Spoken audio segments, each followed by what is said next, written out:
What's up, Hub Heroes? I'm super excited to bring you today a super duper important conversation. Are you focused on journey mapping? Do you know what your prospects, leads, or customers' journey is? And do you know what the internal journey for your team members are and how those two collide?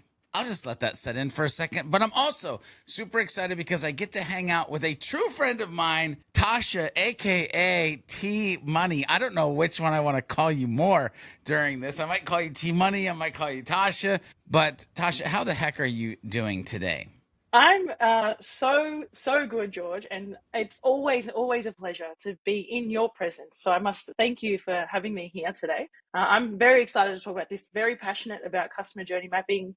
I probably do it several times a day with my clients, so it's very close to me and something I'm really well versed in as well. I love that because I will tell you this. The reason I'm so excited is I have these conversations over and over again with clients, and they continue to have the same questions. It's like you think you've been doing inbound for 10 years and you forget it's everybody's first day.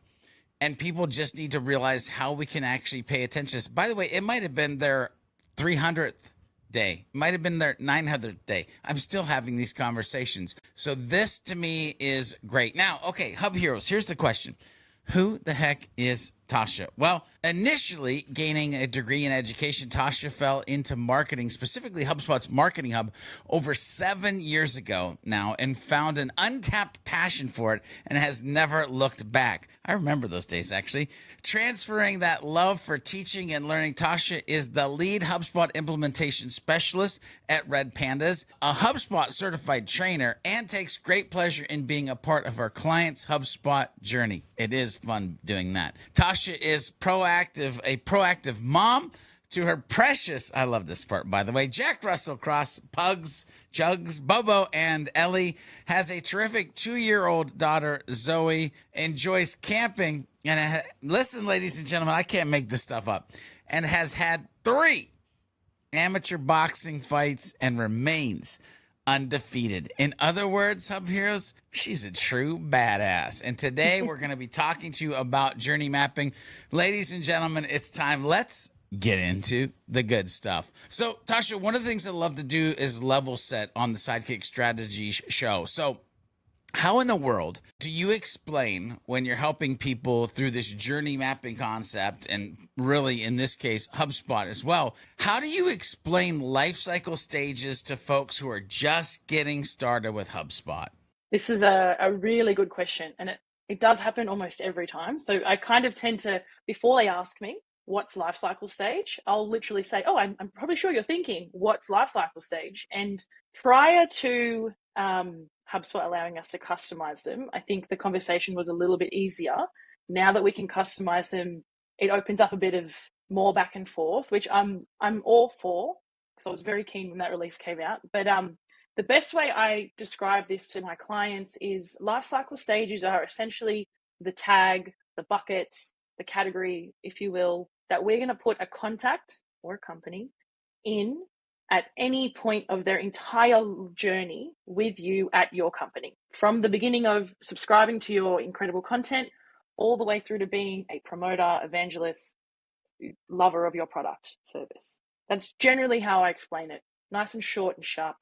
Any questions? Does that make sense? And then you can see them kind of going, oh, yeah, okay, cool, I get it. Yeah, I love when you can take something complex and simplify it. And this idea of it's kind of a bucket of time in the relationship that they'll have with you. I also love that you mentioned there was a day before when it was just life cycle stages, and a day after where it was life cycle stages and customizable life cycle stages. I'm not really asking the question around that point, but that point might be what started to happen around the question that I'm asking. Let me just get to it. What are some common mistakes to avoid when managing life cycle stages, thinking about the journey and those buckets? Like, how do you manage them, and what have you seen people kind of mess up? Thank you for asking me this. More recently, I've started to see, because they're customizable and people don't truly understand what they're for, I'm seeing clients call them really random, not strategic, very tactical, like categories. They're using them almost like tags and categories. And then they've got lists of, 10, 15, 20 life cycle stages. and it doesn't make sense. And so I explained to them why it doesn't make sense and what we need to do to now fix what they've just done. But that's why, like, HubSpot had a good thing with the lead through, the subscriber through evangelist thing. And I still stand by, I think that if you don't know what your life cycle stages need to be, just stick with the default ones, because they're better than trying to customize them and make them really random and not meaningful. I love this so much. And it's funny because, yeah, you have to understand the core concept of what it's supposed to do before you go customizing it. And one of the things, Tasha, that I've kind of leaned into is if you are going to customize it and all of a sudden you have more than what is default, you might want to pause and think about if you actually want to customize it. Many times I've seen it customized because it's less than what was default. Now, here's the thing. I want to kind of double down again. We're talking about life cycle stages. We're gonna broaden out, folks. We're gonna talk about the journey here in a hot minute. But I want us to think about what you initially said. It's a bucket in time through these or different buckets of time through this journey. So when you think about the buckets, how do we get them to flow from one bucket to the next bucket? Can you share some best practices for just nurturing the leads through the different life cycle stages that you'll have inside of your system or inside of their journey? Yeah, of course, George. So this is where we start to, and I have a really good resource that I share with my clients that explains a lot of this, and a template. Everyone loves a good template. So more than happy to share with, all your listeners. Because when I do with my clients, they're like, send this to me now. So I'm like, okay, fine, it's coming, it's yours, it's free on the internet. But you've got the life cycle stage, kind of like, if you're looking at, think of it as like a tree, if you will. Life cycle stage is the very top level. These are those buckets that we've just said we're going to put people in through that entire journey. Often you have this conversation with clients like, oh, but when they're sitting at marketing lead status, we do a whole bunch of stuff with them. And it's like, yeah, okay, cool. So now how can we categorize them just a little bit further to tailor some of the messaging that we need to talk to them at the various stages of being a marketing qualified lead? Because a marketing qualified lead is not a marketing qualified lead. It just depends on what they're doing. So that next level down is in lead status. And we're talking about, okay, well, what's this contact's lead status? And then to answer your question, we use lead status to kind of nurture them through this marketing stage, if you will, with different types of content and events and webinars and all types of stuff. Eventually, when they're ready for whatever various reason, it could be that they've converted on something. It could be that they've reached a score based off of activities that then triggers something to put them into a sales bucket, sales qualified, which then triggers someone to start talking to them about something slightly different. So good. I am going to put my hat on for the person that's learning HubSpot, the client hat that you're talking to. And you said to kind of explain nurturing life cycle stages, lead status. Most clients would then say, who, what, where? What is lead status? So think about what I asked you about life cycle stages. How do you explain that? I'm going to ask a very similar question. How do you explain the lead status property to humans that are using it in HubSpot or probably aren't using it but need to be using it in conjunction with life cycle stages? How do you explain that? I always start, George, with lead status might not be for everyone. I feel like not every client, when they're in HubSpot, needs it. Some people have got very, very simple, straightforward, they don't necessarily need lead status. But then I have other clients, the education industry keeps coming to me because it's where I'm well versed in, where they have an enormous amount of touch points or correspondence with a client, a prospective student, if you will, before they have a deal. So any of those activities, any of those correspondence touch points before a commercial opportunity is there, I would categorize as a lead status. I love this because I think if they listen to what you're saying here, you mentioned the word deal, which deal means, okay, it's officially an opportunity. We're going to put it into a pipeline. We're going to put it through some stages. And so lead status in this idea of what are the steps that sales and marketing need to take pre-sale conversation, pre-revenue conversation, pre-creating a deal. What are those steps? Then you have to think about your business. It could be anything from like call one, call two, email one, email two, to like you started to mention, it's like the 3 layers of MQLs or the 2 layers of leads, or again, very customizable, right? So this then creates a place where there might be some confusion to the typical HubSpot user. And so I have to ask the question, because they're probably asking the question, well, how the heck do I manage that? Meaning, there's no real drag and drop Kanban board. Do I create a workflow? Do people click it on the CRM? So I'll just ask the question, Tasha. How can businesses effectively manage and update lead statuses in HubSpot to then be paired with the lifecycle stages and the process that they're trying to go through?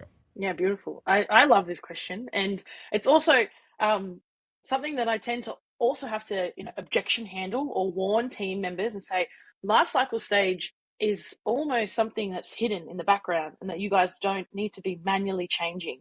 And I want you to work out of lead status, because that's what we're going to customize with all your steps and make sure that it's reflective to you, and you will be updating it on the contacts record in the CRM. That's really interesting.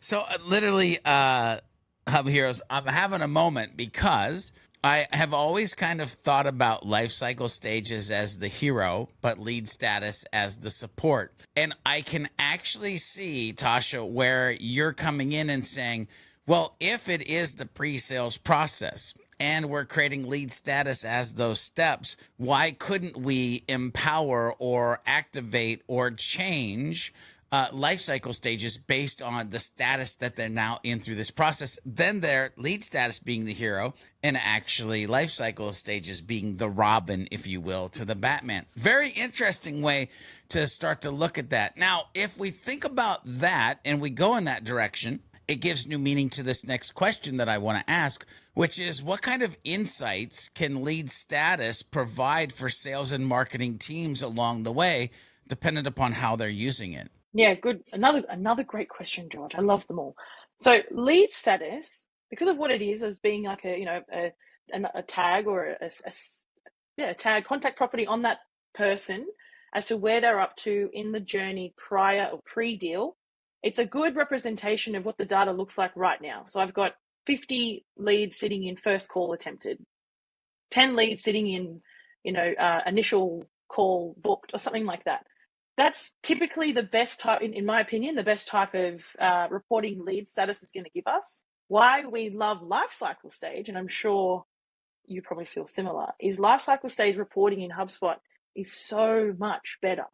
It's by far, in my opinion, just way more robust, and I can give better indications of new leads in a month that converted or that haven't converted, because as we know, some people might come in, they're in our system for a much longer period of time than someone else might, type of thing. The lead status gives us kind of like in the moment reporting what our data looks like. Life cycle stage reporting can give us a lot more holistic reporting. Love the idea that we're tying this to reporting, and I love the idea of it being holistic. And it's funny because I think dependent upon what you're trying to do, I think there is a need for even that simpler bucketized, whether it be reporting or whether it be a list or a view, the way that you're looking at things based on lead status. So here's the thing. We've kind of combined life cycle stages, lead statuses. We've talked about a pre-sales process. We've got to give it the handoff, right? The journey, we're mapping the journey. We're not just mapping part of the journey, we're mapping the full journey. And so when you think about that, at some point, and you said it earlier, we get to creating a deal. Explain to those same humans that you explained before, life cycle stages and lead status, how do you explain pipelines and deal stages in HubSpot to those humans?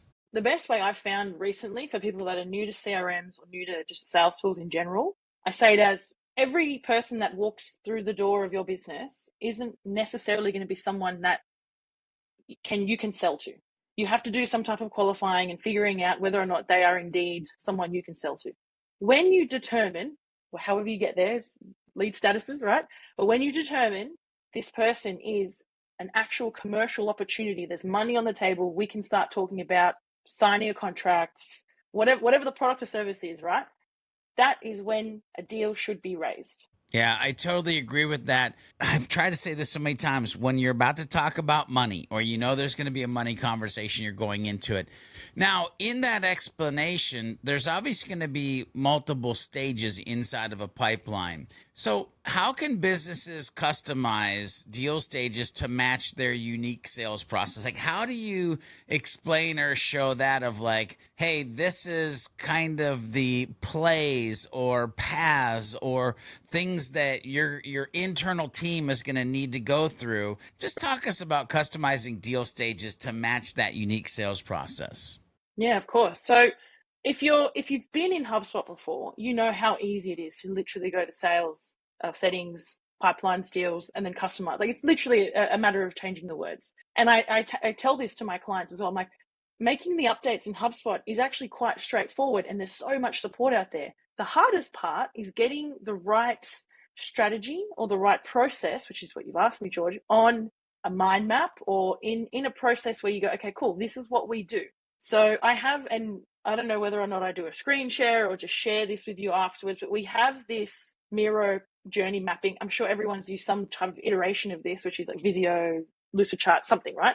Excel spreadsheet for all I care. Just do this. And it's a matter of going, okay, what are the stages in the pipeline? If you're really not sure where to start, HubSpot's default ones are a good starting point. Every business would have some type of staged or steps that they're doing already with their prospects or deals to get them through that that journey closer to making the purchase. And one thing that we will always ask, so we do like a discovery session with our clients, and we say, okay, what needs to be true, or what's the objective? What's the decision the client has to make before they can get further to the purchase, closer to the purchase? And that generally starts getting to think, oh, okay, yeah, well, we do this, and then we do this, and then we do that. And I'm like, there's some of your stages. And where we, I think, come in and give them a bit of hand-holding support is just because sometimes that can end up being like 15 stages. And we're like, okay, let's try and condense it a bit, because 15 stages is a lot in HubSpot, as we know. And then we're always thinking about how can we report on this. We just support them with making it a bit more succinct and very clear as to how we can truly help a prospect through the pipeline, through the funnel, and just give them everything that they need to make an informed purchasing decision. Yeah, I love that. And by the way, if you're listening to this and you're like, I want to see the images, I want to see the links, well, you need to head over to community.hubheroes.com, because that's where they're going to be. And if you're watching this, just look down, because Tasha's going to share the information. We're going to have it in the show notes for you, and you're going to be rocking and rolling. But let's get back to the good stuff. I've been setting you up this entire time, Tasha, by the way, setting you up for this question that I think eludes most HubSpot users when they're getting started or they're thinking about this kind of mapping or mapping the journey. And that is, we've talked about 3 independent things. But how in the world do they work together? In other words, how do lifecycle stages, lead status properties, and deal stages work hand in perfect harmony, if you will, to create a seamless customer journey? This is definitely something that I've been asked before, and most people are visual.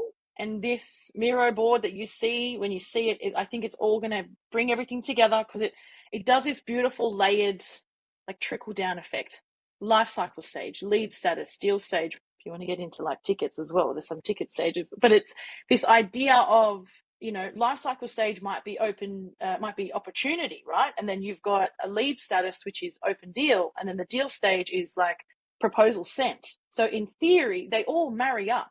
All 3 of those are in the same column, if you will. And we use workflows. So this is perfect. The perfect use case is obviously Sales Pro and Marketing Pro with workflows. There are workarounds if you don't have those 2 particular subscriptions, but that's where we use workflows to help us do some system updates. So update contact properties or lifecycle stages if we need to. I don't want to get too technical, because I know we just want to give you how they all marry up, but definitely using workflows and this Miro map to just put it out there, make it really visual, that's when I see the light bulb in my client's head going, oh, Tasha, okay, I see how it all marries up for us. And that's the magic moment when they have that aha moment, when the light bulb comes on and you're like, okay, now we're cooking with salt. We're going to be able to get somewhere.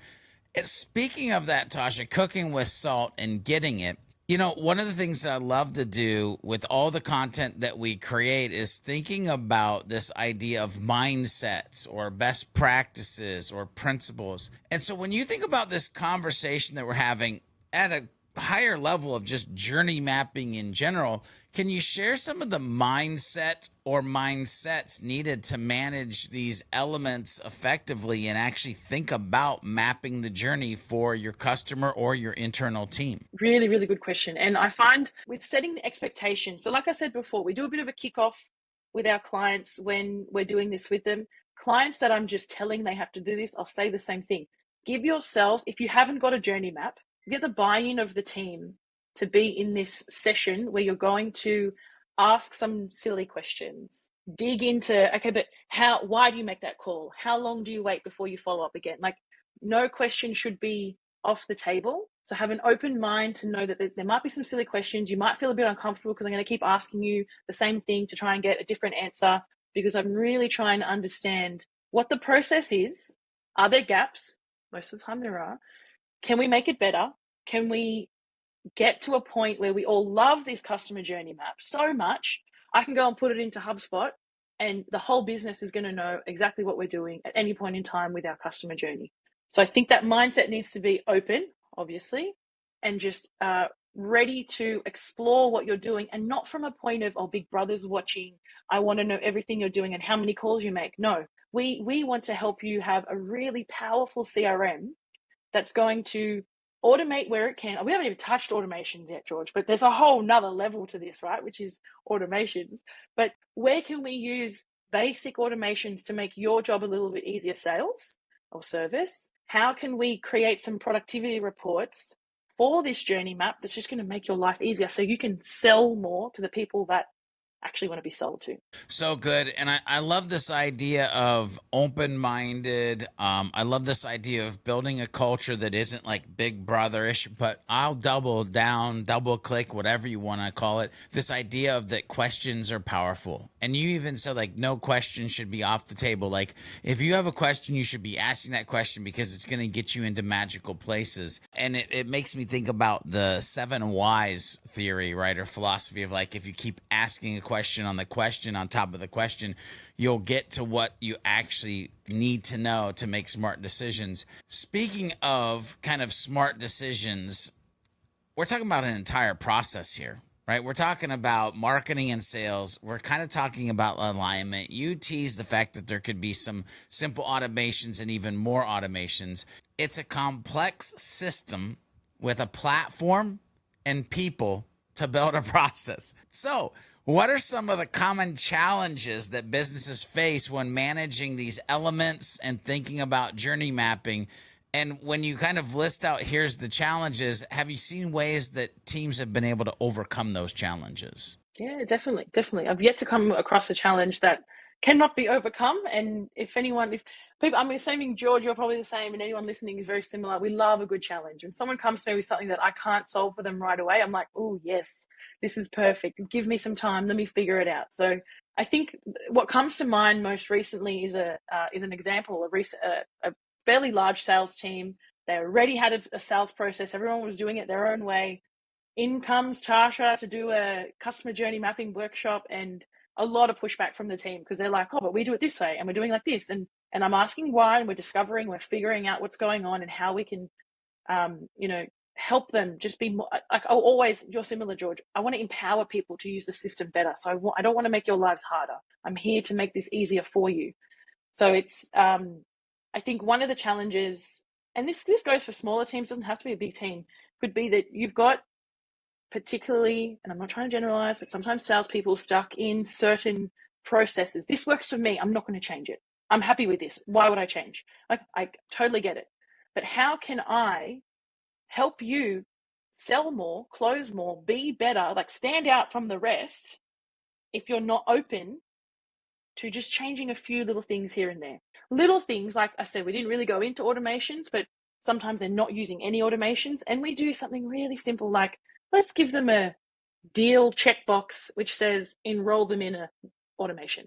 That gives the rep a little bit more power over, okay, I don't have to put every prospect into automation if I don't want to, but I've trained them how to do it. And the uptake is incredible because they're like, yeah, of course I want to do it. I just want to have control over when they're having an automation. So I think it's just dealing with change management is a big thing. It's funny, us humans, there literally was a book written, Who Moved My Cheese? Just based on the fact that we don't like change. And what's funny to me to hear you talk about that, Tasha, it's like you don't realize that the two or three micro changes that you make, especially in the sales process, could literally mean hundreds, if not thousands of dollars in your wallet. Yet you're still kind of stuck in that mode. Marketers, one or two small changes, two or three small changes, and it could literally mean the difference of, double or triple the type of qualified leads that you're handing over to sales. It can be these small things make big differences. So let's think about this too, because one of the things I've learned after training people over and over again is they kind of want to see the end to understand why they're starting something in the beginning. And so what are some tactical ways to segment and nurture leads based on, and I'm going back to lead status and lifecycle stage, like think about just tactical segmentation, nurturing, conversations. Where does your brain go at those two properties in the HubSpot system? Depending on I guess the tactic of the lead nurturing, if it's an email blast type of thing, or if it's an event that you're inviting them to, or some type of drip campaign where you're educating them on a series of questions that you get asked at this stage of the journey. Lists is always so powerful. Like I don't think people spend enough time in lists, in HubSpot's dynamic lists, or smart lists, if you will. So the ones that dynamically update based off of a criteria that you set. So powerful. Because if you've got that list set right, and whether it's just as simple as lead status equals blah, that's better than like nothing, right? And then using that list, like we said, if it's an email that we're sending, a series of emails, maybe there's some SMSs chucked in there, whatever it might be that you need to help them get through educating them, nurturing them, truly educating and nurturing. Like I don't want to see any type of salesy stuff in those emails. When I see clients come to me with salesy stuff in there, like nurturing emails, I'm like, this is not nurturing. This is not nurturing at all. And then if we're talking, we're only talking about like pre-sales, but if I can, I will go into sales a little bit. So like in the pipeline, if you've got Sales Pro and you're using sequences, super powerful, but it has to be crafted really tactically for the various stages. So I don't want to be like, I'm keen on sharing with my clients, like, don't just create these generic sales sequences that we get and I delete the minute I see them. Just make them stand out, make them different. And if you're scared, and they are scared about automating some of these emails, I'm like, HubSpot sequences can give you the power to not have it fully automated. I like that kind of like, yeah, automated with training wheels per se almost.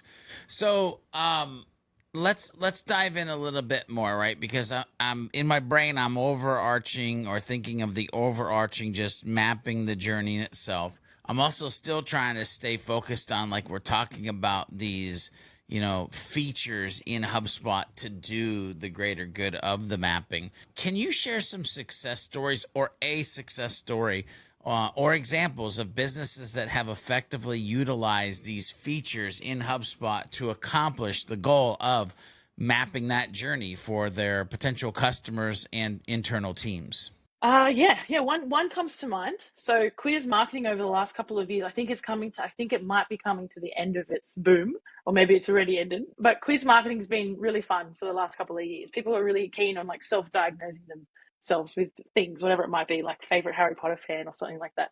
So we've had a strategy for a few of our clients over the years where we've got this, quiz that they've created, and someone that's completed the quiz, which is very, I'll say, top funnel. So it's not they don't finish the quiz and they're ready to be sold to. They finish the quiz and they're ready to be educated about something, whatever the outcome of the quiz was, right? So they complete a quiz, they go into a marketing status, the lead status, sorry. And it could be something as simple as, quiz completed lead, something like that. And while they're in this stage, they're being nurtured. They're being told about the problem that they think they might have, and just educated on ways that they might be able to look after themselves. This is a health problem if you can't pick it up, but there's like just different types of educational content being sent to them. I think we had it on a fortnightly, so every second week basis. These guys had a very strong content marketing engine as well, so there was always content being created, podcasts, blogs, videos, and they got into a really nice rhythm of, even though we set up these emails, they were adding on to them type of thing. So these marketing leads turned into subscribers, if you will. At the end of all of the emails, there is a call to action. I said before, don't make them salesy. The call to action was to book in a, what do they call it? That we were very careful with the wordage we used here because we didn't want it to come across as salesy. But it was essentially booking in a call with like a specialist, like a health specialist, someone that you can talk to for free, 30 minutes, and have a chat with them about this issue that you think you might have. The return for them of people clicking that after about 6 months of being in this funnel of just being educated, 3 to 6 months we found on average, being educated about the problem, the solutions possibly out there. They then click the link to have that free consultation, if you will. Then once that conversation was had, they turned into deals, and I think they're closing almost 100% of them. I want to say 100%, but I'm sure there's the odd ones that are coming out there. So that's that example of having really nice marketing content being sent at a lead status stage, whatever that stage might be, and then having a classy, not salesy, call to action that allows someone to say, okay, cool, I'm ready to be, quote unquote, sold to. I'm ready to be spoken to about something that you might be able to sell me on. And that was handled completely, almost completely by automation. There was a little bit of tweaking to get it where it needed to, but using workflows, using emails, lead statuses, and we also, slight tangent, we started doing a little bit of lead scoring on those people in there based off of the emails that they were interacting with. Love it, love it, love it. So obviously, I realize this is kind of the beginning of a conversation for many people. If they want to dive in, Tasha, and it might be within HubSpot, it might be outside of HubSpot, you might be sharing some links, books, tools, boards, whatever. But what resources or tools within HubSpot or outside of HubSpot would you recommend for someone looking to master these areas that we've been talking about and really be able to focus on kind of this journey mapping idea that we're bouncing around in? Yeah, 100%. So if you're not familiar with HubSpot's Academy, get familiar with HubSpot's Academy, because there is a bunch of incredible content on there that, I think I refer clients to it almost daily. I can take you through a bunch of stuff. I can give you links and articles to read and courses. The HubSpot stuff is good, and they've built it for us to use, and you're paying for it. If you're paying for HubSpot, you've got access to it, and a bunch is free as well. So get into it, number one. And they've got a good search function on the Academy, so you can type a keyword and stuff is going to come up. I think the one that I probably use the most is for my sales people, sales tools, because I take them through it and then they need a little bit more help. So I give them the Sales Tools Pro course and 36 minutes, so get it done. The Academy is great. And yeah, like George said, I will share, there's this article that was written by a colleague. He interviewed me to get there, and it's very thorough about how we build a customer journey map with our clients. And it's about 10 minutes to read, but it literally does all the question asking. This is what we ask our clients. And then at the very bottom of it, there's a link to a Miro board template. You can go off and clone it for yourself and start getting through it.